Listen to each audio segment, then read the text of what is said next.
तो हेलो दोस्तों, आज हम अपने इस लेक्चर में देखेंगे टीसू यानी कि ऊतक। और ये एस के झा सर की बुक है और इसी से हम आज पढ़ेंगे।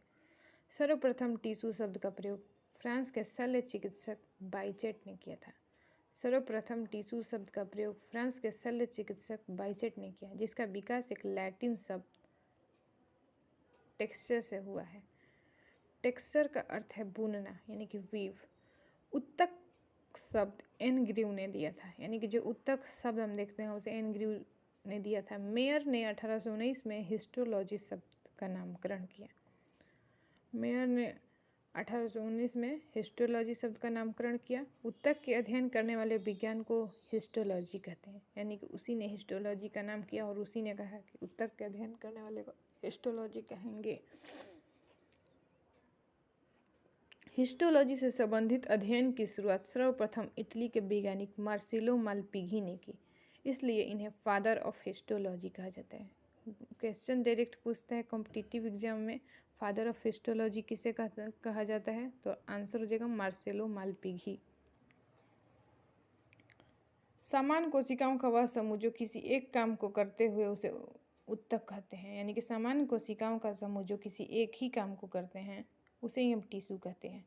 जब कोशिकाएं समूह में होती है तो उसे ऊतक कहा जाता है। समूह में मौजूद कोशिकाओं के बीच जो स्थान होता है उसे अंतरकोशिकीय स्थान यानी कि इंटरसेलुलर स्पेस होते हैं। इस स्थान को विशेष प्रकार के द्रव भरा रहता है, जिसे अंतरकोशिकीय द्रव इंटरसेलुलर फ्लूइड कहा जाता है। यानी कि जो कोशिकाएं के समूह होती है, यानी कि एक कोशिका, दो कोशिका, तीन कोशिका, ऐसे करके जो लाखों कोशिकाएं होती है वो आपस में ऐसे जुड़ी रहती हैं। तो उन जो जुड़ी रहती हैं उनके बीच मतलब एक खाली स्थान जैसा कुछ स्पेस पाया जाता है, उसी हम इंतरकोशिकीय स्थान कहते हैं। और उस स्पेस में जो होता है वो इंटरसेलुलर फ्लूइड यानी कि अंतरकोशिकीय द्रव भरा रहता है, जिससे वापस में चिपके रहते हैं। पौधा तथा जंतुओं की कोशिका लगभग समान होता है, परंतु पौधा तथा जंतु के ऊतक अलग अलग होते हैं। ऊतक समान कोशिकाओं का समूह है, परंतु अंग में कोशिकाएं होता है भिन्न भिन्न। ऊतक दो प्रकार के होते हैं, पादप ऊतक यानी कि प्लांट टिश्यू और जंतु ऊतक यानी कि एनिमल टिश्यू। पादप ऊतक यह भी दो प्रकार का होता है, अस्थायी ऊतक और विभाज्योतिक ऊतक। अस्थायी ऊतक यानी परमानेंट टिश्यू, विभाज्योतिक ऊतक के ही कोशिका लगातार विभाजित होकर अस्थायी ऊतक बनता है। इस प्रकार के ऊतक में कोशिकाएं विभाजन नहीं करती है, यानी कि वो विभाजन करते करते करते करते लास्ट तक पहुंच जाती है और तब जाकर अस्थायी ऊतक यानी कि अब उसमें कोई भी विभाजन नहीं हो सकता, तब जाके वो ऐसी वो जो ऊतक बनती है उसे हम भी अस्थायी ऊतक कहते हैं। इस प्रकार ऊतक में कोशिकाएं विभाजन नहीं करती है। यह दो प्रकार का होता है। अस्थायी ऊतक विभाज्योतक का ही एक प्रकार है जो विभाजन की क्षमता को खो चुका होता है, और ये हमने पहले भी पढ़ लिया है। सरल ऊतक, इसका निर्माण एक ही प्रकार के कोशिकाओं द्वारा होता है। जैसा कि हम जानते हैं कि जो अस्थायी ऊतक है इसे दो भागों में बांटेंगे। पहले अस्थायी ऊतक को हम एक सरल ऊतक में बांटेंगे। इसके प्रकार को देखते हैं आइए। तो इसका सरल ऊतक, इसके अंतर्गत इसका निर्माण एक ही प्रकार के कोशिकाओं द्वारा होता है। इसके अंतर्गत तीन प्रकार के ऊतक आते हैं, और ये देखिए पैरेन्काइमा टिश्यू, कॉलेनकाइमा टिश्यू और स्क्लेरेन्काइमा टिश्यू। देखिए ऐसी है दिखती है चित्र में, जैसा कि देख रहे हैं ये आपस में ऐसे ऐसे सटी रहती है। और ये जो स्पेस है इन्हीं के बीच जो खाली स्पेस है इसे हम इंटरसेलुलर स्पेस कहते हैं, और जो इसी में एक द्रव भर रहता है जिन्हें हम इंटरसेलुलर, देखिए यहाँ पे दिया भी हुआ है, जो स्पेस है उसे इंटरसेलुलर स्पेस कहते हैं, और जो इसमें द्रव भरा रहता है उसे इंटरसेलुलर द्रव कहते हैं, यानी अंतर कोशिकीय द्रव। तो देखिए दोस्तों, अब हम पढ़ेंगे पैरेन्काइमा के बारे में। सबसे पहले यह एक ही प्रकार के ऊतक से कोशिकाएं बनी होती है, और ये कोशिकाएं जो होती है वो समव्यासी होती है, यानी कि सबका मतलब आपस में व्यास जो होता है वो समान होता है। मृदु ऊतक यानी कि पैरेन्काइमा कोशिकाएं अपेक्षाकृत अविशिष्टीकृत एवं पतली मिट्टी वाली होती है। इस प्रकार के ऊतक में कोशिकाएं स्पर्श करने वाले सेल वॉल पर किसी भी यौगिक का जमाव नहीं होता है। इसमें जो होता है, जो इसकी सेल वॉल मतलब कि कोशिका भित्ति जो आपस में एक दूसरे में सटी रहती हैं कोशिकाओं द्वारा, तो इसके ऊपर कोई भी सेल वॉल यानी कि कोई भी यौगिक का जमाव नहीं रहता है, यानी कोई भी पदार्थ जमा नहीं रहता है। पैरेन्काइमा ऊतक जीवित कोशिका का बना होता है, और ये बहुत इंपॉर्टेंट लाइन है दोस्तों, ये डायरेक्ट पूछता है कि पैरेन्काइमा ऊतक किस मतलब जीवित ऊतक कोशिका का बना होता है या मृत कोशिका का। यह ऊतक जाइलम एवं फ्लोएम निर्माण से भी भाग लेता है। यह ऊतक जाइलम और फ्लोएम के निर्माण से भी भाग लेता है। इस ऊतक का प्रधान कार्य भोज्य पदार्थों का संग्रह करना होता है। यानी कि डायरेक्ट पूछता है कौन सा पादप ऊतक है जो भोजन का संग्रह करता है, और वहाँ पे आंसर होता है पैरेन्काइमा। जलीय पौधा का पैरेन्काइमा ऊतक वायुत्तक में बदल जाता है और वायुत्तक जलीय पौधा को तैरने में मदद करता है। यह ऊतक उत्सर्जित पदार्थ जैसे गोंद, रेजिन, टेनिन आदि को भी संचित करता है। यह ऊतक भोजन के पार्श्वचालन में सहायक होता है। यह पौधों के भोजन संग्रह करने वाले भागों यानी कि जड़ें उतारने में पाया जाता है। तो ये भी बहुत इंपॉर्टेंट लाइन है दोस्तों, और ये वन डे एग्जाम्स में डायरेक्ट पूछता है कि इसमें कौन सी जो ऊतक होती है पौधों के जड़ें उतारने में पाया जाता है। और इससे भी बड़ी बात ये भी पूछता है कि पैरेन्काइमा ऊतक यानी कि इसे कहाँ पाया जाता है। ये मुख्य रूप से जड़ में पाया जाता है और इसके साथ तना में भी कुछ पाया जाता है। और अब हम दूसरा इसका देखेंगे कोलेनकाइमा टिश्यू यानी कि स्थूल कोण ऊतक। इस प्रकार के ऊतक में कोशिकाएं लंबी होती है। पहली वाली हम पैरेन्काइमा यानी कि मृदु ऊतक में देखे थे कि कोशिकाएं समव्यासी होती है, उसी प्रकार इस प्रकार के ऊतक में कोशिकाएं लंबी होती है। यह ऊतक केवल कमजोर पौधा में ही पाया जाता है तथा पौधों की प्रत्यास्थता प्रदान करता है। बड़े वृक्षों में यह ऊतक का अभाव होता है, यानी कि केवल पौधों में पाया जाता है। बड़े वृक्षों में बिल्कुल कम पाए जाते हैं, नहीं पाया जाता है, नहीं देखा जाता है होता है। यह ऊतक पौधों के जड़ में अनुपस्थित होता है। इसमें से ये जो ऊतक होती है पौधों के तना में पाया जाता है, ये जड़ में नहीं पाया जाता है, और ये पौधों को लचीलापन प्रदान करता है। ये भी डायरेक्ट क्वेश्चन पूछा जाता है दोस्तों कि कौन सी ऊतक होती है जो पौधों को लचीलापन प्रदान करता है, और ये होता है यहाँ पे स्थूल कोण यानी कि कोलेनकाइमा टिश्यू। अब हम तीसरे ऊतक की बात करेंगे। हमारा तीसरा ऊतक है स्क्लेरेन्काइमा यानी कि दृढ़ ऊतक। जैसा कि नाम में ही इसका लिखा है कि दृढ़ कोण ऊतक यानी कि पौधे को दृढ़ता प्रदान करता है। इस ऊतक की कोशिकाएं लंबी तथा पतली होती है और तथा किनारे नुकीले होते हैं। जैसा कि आप चित्र में देख सकते हैं, ये ऐसी लंबी पाई जाती है, और जो उसको जूम करेंगे तो अंदर देखेंगे कि इसकी कोशिकाएं अंदर ऐसी गोल गोल पाई जाती है, और ये ना नुकीले किनारे साइड पे नुकीले होते हैं।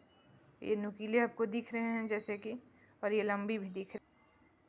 ये कोशिकाएं दिखने में तंतु के समान होता है, और कोशिकाओं को स्पर्श करने वाले सेल वाल पर लिग्निन का स्त्राव जमाव पाया जाता है, जिसमें वयस्क अवस्था यानी कि एडल्ट एज में यह पौधा मृत हो जाती है। यह पौधा विभिन्न अंगों की सुरक्षा प्रदान करता है। और ये पत्तियों के वेनिस फलों की अवस्था तथा भित्ति मतलब बीज का आवरण का निर्माण करता है। यह बीज के कठोर कवच तथा नट्स में पाया जाता है, और इसके साथ ये पौधों में दृढ़ता भी प्रदान करता है।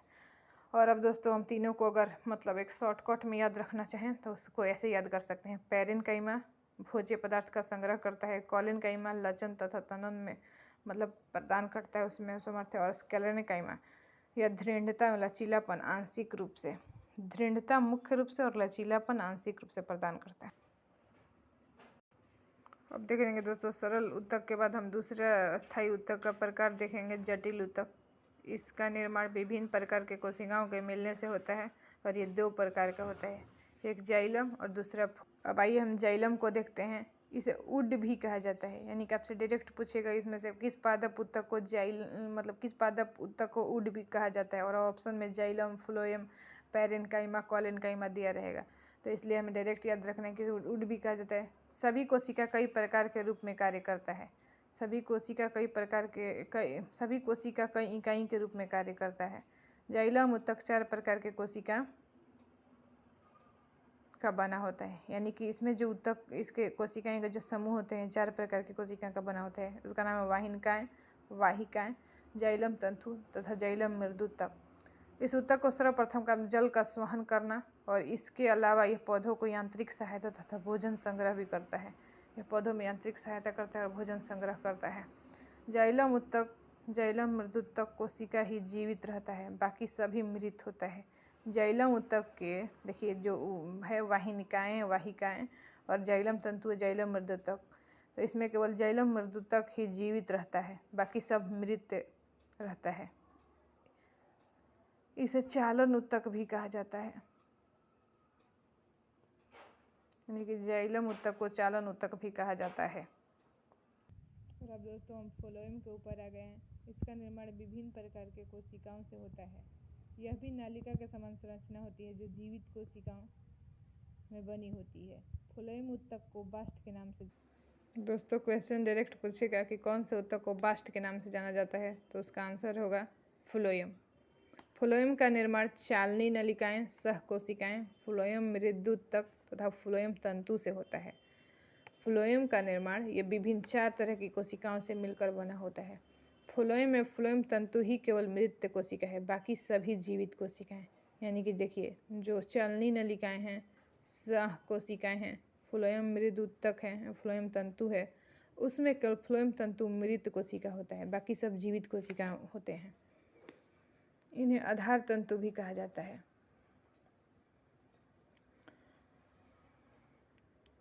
फ्लोएम तंतु अलसी और पटसन जैसे पौधों में रेशों का निर्माण करता है। और ये डायरेक्ट पूछेगा कि मतलब पटसन के पौधों में रेशों का निर्माण कौन सा ऊतक करता है, तो फ्लोएम तंतु होगा। सीव ट्यूब में केंद्रक नहीं पाया जाता है।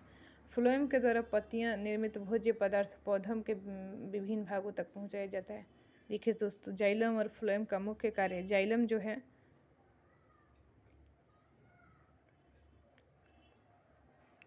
वो जो मतलब खनिज होता है, खनिज तथा पानी को पूरे जड़ से लेकर पत्तियों तक पहुंचाने का काम करता है। और फ्लोएम का काम है पत्तियों में से निर्मित भोज्य पदार्थ को पौधों के विभिन्न भागों तक पहुंचाना। जाइलम तथा फ्लोएम मिलकर संवहन बंडल का निर्माण करते हैं। यहाँ पे कुछ इंपॉर्टेंट नोट्स है, उसे हम देखेंगे। जाइलम तथा फ्लोएम मिलकर संवहन बंडल का निर्माण करते हैं। यह ऊतक बड़े पौधे की एक विशेषता है जो पौधों के स्थलीय वातावरण में रहने का अनुकूल बनाता है। जाइलम तथा फ्लोएम मिलकर संवहन बंडल का निर्माण करते हैं और यह ऊतक बड़े पौधों की एक विशेषता है जो पौधों को स्थलीय वातावरण में रहने के लिए अनुकूल बनाता है। मेनली दोस्तों हम पहले भी बता दे रहे हैं, अभी भी बता रहे हैं, ये जो ऊतक है ये छोटे पौधों में से ज़्यादा बड़े पौधों में पाया जाता है। और जो हम आप पहले देख रहे थे कॉलिन काइमा, वो छोटे पौधों में ज़्यादा पाया जा रहा था, बिल्कुल बड़े पौधे में उसका अभाव था। पैरेन्काइमा भोजन का संग्रह करता है और ये हमें पता ही है, हमने पहले भी पढ़ लिया है। और फ्लोएम पादप में भोजन के अलावा भोजन को तो करता ही है, मतलब पत्तियों से लेकर जड़ या विभिन्न भागों तक, तना तक के विभिन्न भागों तक पहुंचाता है। उसके अलावा अमीनो अम्ल का भी परिवहन करता है। वाष्पोत्सर्जन कर्षण जाइलम में जल गति चूसक प्रेरक बल द्वारा होता है। और अब हम आएंगे विभजितिक ऊतक यानी कि मेरिस्टेमेटिक टिश्यू। इस ऊतक में शामिल कोशिकाएं विभाजन करती है। जिस पौधे के शरीर का आकार बढ़ता है यह 3 प्रकार की होती है: एपिकल मेरिस्टेम,